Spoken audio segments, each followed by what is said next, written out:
ఇండియాలోనే #1 varicose veins hospital Avis vascular centre. నమస్తే రమగారు. నమస్తే జయ. రమగారు, నెల సంపాదన అనుకుందాం. నెలంతా కష్టపడితే మంత్ ఎండ్లో మనకు శాలరీ పడుతుంది ఫస్ట్లో కదా. మళ్ళీ నెలంతా కష్టపడతాం, మన అవసరాలను తీర్చుకుంటాం, మళ్ళీ మామూలే. నెలంతా కష్టపడటం, శాలరీ రావటం, మన అవసరాలు తీర్చుకోవటం.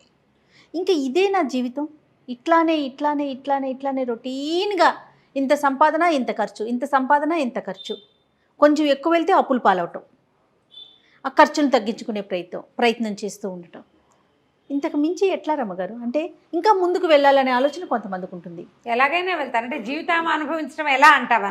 జీవితాన్ని ఎట్లా ఎంజాయ్ చేయాలి? ఇంక ఇదే రొటీన్ అయిపోట్లా కాదా? పొద్దున్న జీవులు అంతే, వేతన జీవులు అందరి పరిస్థితి ఇదే కదా జయ. ఎవరైనా లెగ్సామా, రెడీ అయ్యామా, ఆఫీస్కి వచ్చామా, వర్క్ చూసుకున్నామా, ఇంటికి వెళ్ళామా, తిన్నామా, పడుకున్నామా, మళ్ళీ లెగ్సామా, రొటీన్. మంత్ ఎండ్ వరకు వెయిట్ చేస్తామా, శాలరీ వచ్చిందా, మళ్ళీ నెలంతా కష్టపడాలి. నువ్వు పెద్దగా ఇందులో పొదుపు చేయగలిగేది అది కూడా ఏముండదు. అవునవును, అంటే ప్యాకేజీని బట్టి ఉంటుంది అనుకోండి. ఆఫ్ కోర్స్ మరీ లేదు అని అనుకోవటానికి కూడా లేదు. ఇవాళ రేపు శాలరీస్ కూడా హైలోనే ఉంటున్నాయి, దానికి తగినట్టు ఖర్చులు కూడా ఎక్కువే ఉంటున్నాయి. దాంతోపాటు ఈ రొటీన్ వల్ల మనం జీవితాన్ని ఆస్వాదించలేకపోతున్నామేమో. అంటే మనం ఎట్లా ప్లానింగ్లో ఉండాలి కదా జయ. జీవితం ఆస్వాదన అంటే ఈ రోజంతా పని చేస్తావు. నువ్వు చెప్పు, నువ్వు పొద్దున్న లేచేస్తావు, నువ్వు ఆఫీస్లో నవ్వవు, పూర్తిగా ఎంజాయ్ చేస్తాం మేమైతే కదా. ఫీల్డ్లో ఉన్న వాళ్ళు ప్రతి ఒక్కరికి అర్థమవుతుందండి. ఏదో ఆన్ స్క్రీన్ కూర్చున్న కాసేపే తప్ప నిజంగా చాలా సంతోషంగా పనిచేసేది ఏదైనా ఉంది అంటే మీడియా ఫీల్డ్ రమ్మగారు. 100% కదా. నీ సంగతి కాదు, ఆఫీస్ వర్కులు ఉంటారు, వాళ్ళైనా ఎవరితోటైనా మాట్లాడకుండా, ఓ టీయో కాఫీయో తాకుండా, ఏమీ చేయకుండా మెషిన్లలాగా ఎవ్వరూ పనిచేయరు, చెయ్యొద్దు కూడా. పక్కన అక్కడ మాట్లాడతాము, ఏదో చేస్తాము, మధ్యలో ఎవరైనా కాల్ చేస్తారు, రేపటికి ఆలోచన చేస్తాము, మధ్యాహ్నం లంచ్ ఎవరికి కూర్చుంటాము, కబుర్లు చెప్పుకుంటాము, ఒకళ్ళతో ఒకళ్ళు పంచుకుని తింటాము. నువ్వు మెషిన్ లాగా ఉండి దానికి బాధ్యత ఎవరినో తీసుకోమనకూడదు. నిన్ను నువ్వు ఎంగేజ్ చేసుకో సరదాగా. జీవితంలో చిన్న చిన్న ఆనందాలు తీసుకో. అందమైన జీవితం పుస్తకం కథ చెప్పాం మనం, దాన్ని చదవండి. జీవితాన్ని చిన్న స్కేల్లో కూడా ఎలా సంతోషంగా ఉండొచ్చు. పొద్దున్నే వెళ్ళేటప్పుడు చక్కగా ప్రశాంతంగా భార్యను విసుకుంటూ, పిల్లల్ని కసురుకుంటూ కాకుండా చక్కగా చిన్నపిల్లాడు ఉంటే వాడిని ముద్దు చేసుకుని, వాడితో కాసేపు ఆడుకుని, ఆమెకి ఏదైనా ఇంట్లో పనిచేసి, ఆడవాళ్ళు అయితే మగవాళ్ళతో కాసేపు కబుర్లు చెప్పి, కలిసి కాస్త ఒక కప్పు కాఫీ తాగి ఇద్దరు 5 నిమిషాలు మాట్లాడుకుని, వాళ్ళ ప్లాన్ ఆఫ్ యాక్షన్ ఏమిటని చెప్పుకుని జీవితాన్ని ఎంజాయ్ చేయలే? నువ్వు చేసావా? ఖచ్చితంగా అయిందా? ఆఫీస్కి వెళ్తావు, వెళ్ళిన తర్వాత కూడా వర్క్ని సంతోషంగా తీసుకో. ఇదే నా జీవితం. అది ఎప్పుడు వస్తుందో తెలుసా రమ్మగారు? దాని మీద ఇష్టం ఉండాలండి. మనం చేసే పని మీద కనుక మనకి ప్రేమ ఉందంటే ఖచ్చితంగా ఎంజాయ్ చేస్తూ ఉన్నాం గారు. ముందు ఒకవేళ లేదు నీకు, కానీ అదే నీ జీవితం, అదే అలవర్చుకోవాల్సిందే. అలవర్చుకోవాలి ఖచ్చితంగా. నెల తిరిగేసరికి నీకు ఒక ముద్ద అన్నం, నీ ఇంట్లో కావాల్సిన వస్తువులు, నీ నెల జీవితపు ప్రమాణానికి సరిపడా డబ్బు ఇచ్చేదాన్ని నువ్వు ప్రేమించక ఏం చేస్తావో చెప్పు నాకు. ఖచ్చితంగా. ఇష్టమేమిటి, అయిష్టం ఏమిటి? అదే కదా బోడిష్టం. అంతే. నీ ఇష్టాలు ఏమిటి? దానివల్ల నీ జీవిక, నీ ఇల్లు, నీ వాకిలి, నీ సంసారం నువ్వు నడుస్తున్నప్పుడు నువ్వు తప్పకుండా దాన్ని ప్రేమించి తీరాలి. ఒక్క మాట అండి, కొంతమందిని చూశాను రమ్మగారు, ఉసూర్మియాల్లాగా పనిచేస్తారండి. నెల వచ్చేసరికి చక్కగా జీతం కావాలి, రోజు పనికి వస్తావు, ఎక్కడ ఇంట్రెస్ట్ ఉండదండి. ఇది నచ్చలేదు, ఇది బాగోలేదు, కానీ తప్పక నా కర్మ, నేనేం చేయను, ఇక్కడే ఉండాల్సి వస్తుంది. ఈ పని కాక ఇంకేదో ఊహించుకుంటారు, ఇంకేదో కంపెనీ, ఇంకేదో చేసేదాన్ని ఏడవలేకపోతారు. నువ్వు కమిటెడ్గా పనిచేస్తే నీకు కావాల్సింది ప్రకృతి దానంతట అదే ఇస్తుంది. 100% రమ్మగారు. ఇంకొకసారి చెప్పండి. కమిటెడ్గా మనం ఏ పనైనా సరే చేస్తే నీకు కావాల్సింది, రావాల్సింది అన్నీ ఇస్తుంది ప్రకృతి. ప్రపంచం నిన్ను చూస్తూ ఉంటుంది. నువ్వు దాని నుంచి వచ్చే అన్ని ప్రివిలేజెస్ తీసుకుంటావు, దాని మీద ఇష్టం నీకు. అది చాలా తప్పు. అవునండి, ఇది మనుషులకు కూడా వర్తిస్తుంది జయ. అవును రమ్మగారు. భార్యల దగ్గర నుంచి అన్ని సర్వీసులు తీసుకుంటారు, వాళ్ళకి ఇవ్వవలసిన ఏ కేరు ఇవ్వరు, ప్రేమను చూపించరు. తప్పు. నీకు కావాల్సిన రోజున నీకు లభించదు. అది భార్యలు కూడా అంతే. మగవాళ్ళ దగ్గర సంపాదనలు అన్నిటి ఎంజాయ్ చేస్తారు. వాళ్ళ డబ్బు, వాళ్ళ సంపాదన, వాళ్ళు ఇచ్చే అన్ని రకాల ఫెసిలిటీ తీసుకుని ఆ మనిషిని అయిష్టం, వాళ్ళని ప్రేమించరు, వాళ్ళతో కమిటెడ్గా ఉండరు. తప్పు కదా. అవును కదా. మనుషులు చేయకూడని పని మనం అది చేస్తున్నామంటే మనం ఏమిటో మనమే చూసుకోవాలి. కమిట్మెంట్ అనేది ఎప్పుడు కూడా నిన్ను సంతోషపెట్టే విషయం. నువ్వు జీవితాన్ని అనుభవించడం అంటే కమిటెడ్గా ఉండటం. కమిట్మెంట్ లేకపోతే నీకు జీవితం అనుభవంలోకే రాదు. నువ్వు గాల్లో ఈ నీళ్ళల్లో కాగితం పడవలాగా కొట్టుకుపోతావు. కొట్టుకుపోవాలా, నిలబడాలా జయ? ఖచ్చితంగా స్ట్రాంగ్గా నిలబడాలండి. నిలబడాలంటే నువ్వు కమిటెడ్గా ఉండాలి. మొదట అది ఆలోచించుకోవాలి. అది మనం చేసే ప్రతి చోట, అంటే ప్రతి చోట. మన నిత్య జీవితంలో ప్రతి విధానంలోనూ ఉండాలి. అక్కడి నుంచి విసుకులు, కసుకులు, చిరాకులు, పరాకులు, చీదర, లేకపోతే స్ట్రెస్ వీటితోటి చేయొద్దు. వాటిని తగ్గించుకోండి. వాటిని మేనేజ్ చేయడానికి మీ జీవితానికి మీతో పాటు ఆలంబనగా ఇంకా గుంపు ఉంది కదా. అవునవును. ఒక మనిషి సంఘజీవి కదమ్మా. అవునండి. పెద్ద సమూహం కదా. మనకి చిన్నదే మన సమాజం ఉంటుందా? నువ్వు ఒక చోట వర్క్ ప్లేస్లోకి వెళ్తే అక్కడ ఉన్నది ఒక సమాజం, నీతో ఉండేవాళ్ళు. అవును. నువ్వు ఇంటికి వస్తే ఇక్కడ ఉన్నది ఇది ఇంకో సమాజం. నీ జనరల్ థింగ్స్ ఉంటాయి. నీ తాలూకు చుట్టాలు, పక్కాలు, నీ మంచి కోరుకునే వాళ్ళు, స్నేహితులు, శ్రేయోభిలాషులు, పక్కింటి వాళ్ళు, వెనకింటి వాళ్ళు కనపడితే గుడ్ మార్నింగ్ అనేవాళ్ళు, హాయ్ అనేవాళ్ళు. వాళ్ళు చాలరా మనకి. వాళ్ళతో హాయ్ అను, సంతోషంగా నిష్కపటంగా మాట్లాడు. అదే నీ జీవితానుభవం. నువ్వు జీవితాన్ని అనుభవించడం అంటే ఏమిటి? తాగి తందనాలాడడం కాదు కదా. అదే కదా. సంతోషంగా ఉండటం. ఎవరైనా వెళ్తూ హాయ్ అంటే నీకు ఎట్లాంటి సంతోషం వస్తుంది? వస్తుందా రాదా? ఖచ్చితంగా ఫేస్ చేస్తాం కదా రమ్మగారు. కదా.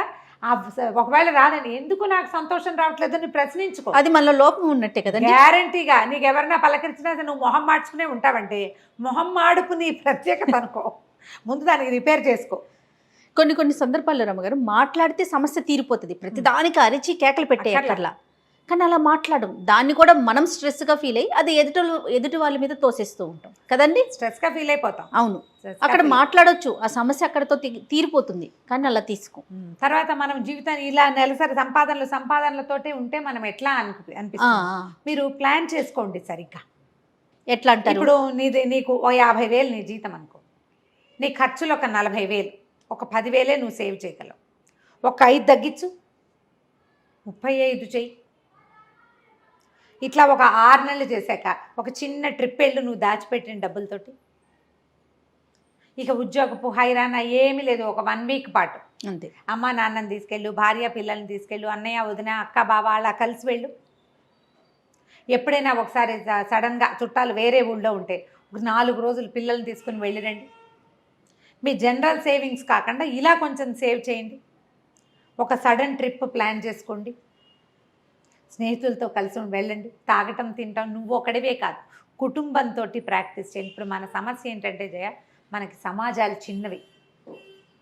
ఇప్పుడు పోనీ మనమైనా మనమ్మ భార్యాభర్త ఒకళ్ళో ఇద్దరో పిల్లలు వేసుకో. మన కజిన్స్ కూడా 25 మంది లేరమ్మా. ఇప్పుడు లేరు కదా. ఇదివరకు 10, 20 ఉండేవాళ్ళం. ఇప్పుడు మన కజిన్స్ వాళ్ళకు ఒక్కొక్కళ్ళు ఇద్దరిద్దరు పిల్లలు. అవును. కజిన్స్ని కలవండి. మన పాత ఊరికి ఒకసారి వెళ్ళిరండి. మనతో పాటు చిన్నప్పుడు కలిసి చదువుకున్న వాళ్ళంతా ఎక్కడెక్కడున్నారు, ఏమేం చేస్తున్నారో కనుక్కోండి. ఎవరైనా మనకంటే చాలా బాగుంటే అసూయపడద్దు, సంతోషపడండి. వాడిని చూసి మోటివేట్ అయ్యి మనం కూడా అట్లా చెయ్యాలనుకోండి. జీవితాన్ని అనుభవించడం అంటే ఇది. ఏ పని లేకుండా ఉండటం జీవితాన్ని అనుభవించడం అని పొరపాటును కూడా అనుకోవద్దు. జీవితాన్ని పని చేస్తూ ఆస్వాదించాలి. పని చేయకుండా కూర్చుంటే జీవితం స్టాగ్నేట్ అయిపోతుంది. కాలంలో నీళ్లు కట్టేసావు ఏమవుతాయి? మురిగిపోతాయి కొన్నాళ్ళకి. ప్రవాహమే కదా దాని అందము. వెళ్తూ ఉండాలి. ఆ వెళ్ళటంలో పని ఉంది, పాట ఉంది. సో రొటీన్ లైఫ్లో చిన్న చేంజెస్ చేసుకోండి. చిన్న చేంజెస్ చేయండి. రెగ్యులర్ సేవింగ్స్ కంటే కూడా ఒక డిఫరెంట్ సేవింగ్. ఎప్పుడు ప్రతి వారం ఒకే చోటకి వెళ్ళి తింటాము, ఒకే చోట ఉండటము, ఇంట్లోనే పడి ఉండటము కాకుండా ఫర్ ఏ చేంజ్ ఏదైనా చేయండి. కొత్తగా ఆలోచించండి. ఎప్పుడు చూడండి ప్లేసులకి. అందరూ వెళ్ళే ఒక పార్కుకే వెళ్ళకండి, ఇంకెక్కడికైనా వెళ్ళండి. 4 అడుగులు వేసి నడవండి. భార్యాభర్త కలిసి యోగా క్లాస్కి వెళ్ళండి. ఏ జూంబా క్లాసులో ఇవన్నీ వచ్చినాయి. మీరు ఒకళ్ళతో వాళ్ళొకళ్ళతో వెళ్ళిపోకుండా మీ ఇద్దరు కలిసి వెళ్ళండి. ఇలా ఎక్కడికైనా వెళ్ళండి, ఏదైనా చెయ్యండి అనగానే చెరుకో పక్కకి లాక్కుని ఇప్పుడు ఏంటంటే నేను వింటున్నాను జయ ఇట్లా. అవునండి. ఆవిడకి బిర్యానీ నీకు ఇష్టమైతే నువ్వు తెప్పించుకుని తిను, నాకు ఇష్టమైంది ఇలాగే ఆ, నీకు ఇష్టమైన చోటుకి నువ్వు వెళ్ళు, నాకు ఇష్టమైన చోటుకి నేను వెళ్తాను. ఇక నువ్వు కుటుంబం ఏమి, నా బొంద కొన్నాళ్ళకి ఆవిడకి అక్కడ ఫ్రెండ్స్, ఈయనకి ఇక్కడ ఫ్రెండ్స్. అంతే. కొన్నాళ్ళ పైక మీ ఇల్లు మీది, మా మా ఇల్లు ఇల్లు మాది. మాది. ఒకళ్ళ కోసం రెండో వాళ్ళు Compromise. వాళ్ళకి నచ్చింది చేయాలి. ఒక నెల నీ ఛాయిస్, రెండో నెల నా ఛాయిస్. సంసారం ఇలా ఉంటే ఎంజాయ్మెంట్ ఏంటో తెలుస్తుంది. రైట్. సంసారం బాగుంటే ఉద్యోగంలో కూడా హ్యాపీగా ఉంటాం. ఇప్పుడు మన పాయింట్ అదే కదా, మన సంపాదనలోనే ఉంటే జీవితాన్ని ఎప్పుడు అనుభవిస్తాము అని. అవును. మన పక్కనున్న వాళ్ళని సంతోషపెట్టి సంతోషపడండి. ట్రై చేయాలి. ఇవన్నీ కూడా ప్రయత్నాలే చేయ. అవును. మనం ఎక్కడ తప్పు చేస్తున్నాం, ఎప్పుడు నేను సెల్ఫిష్గా ఉంటున్నానా, లేకపోతే ఎప్పుడు ఈ అమ్మాయి సెల్ఫిష్గా ఉంటుందా అనేది ఆలోచించండి. అసలు ఏది సెల్ఫ్, ఏది సెల్ఫ్లెస్ అనేది ఆలోచించండి. ఏ ఓల్డేజ్ హోమ్కో వెళ్ళరండి. అమ్మా నాన్నల్ని ఓల్డేజ్ హోముల్లో పెట్టకండి. ఎక్కడైనా అనాశరణాలయాలకు వెళ్ళండి. వాళ్ళకి కావాల్సింది ఏదైనా కాస్త కొనుకెళ్ళి పట్టుకెళ్ళి ఇచ్చిరండి.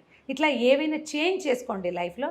అప్పుడు ఈ మొనాటని, ఈ సంపాదన వెనకాలే పరిగెడుతున్నామనే భావాలు తగ్గిపోతాయి. ఇవాళ రేపు ఇద్దరు వర్క్ చేసేటప్పుడు ఈ ప్రెషర్ వస్తుంది. అవును. నెలంతా పరిగెడుతున్నాము, మనం ఏమి ఎంజాయ్ చేయటం లేదు అనిపిస్తుంది. చిన్న చిన్న ఆనందాలు వెతకండి. ఎవరి లెవెల్ ఆఫ్ ఆనందాన్ని వాళ్ళు, ఎవరి పద్ధతిలో వాళ్ళు, మీ ఛాయిస్ని బట్టి.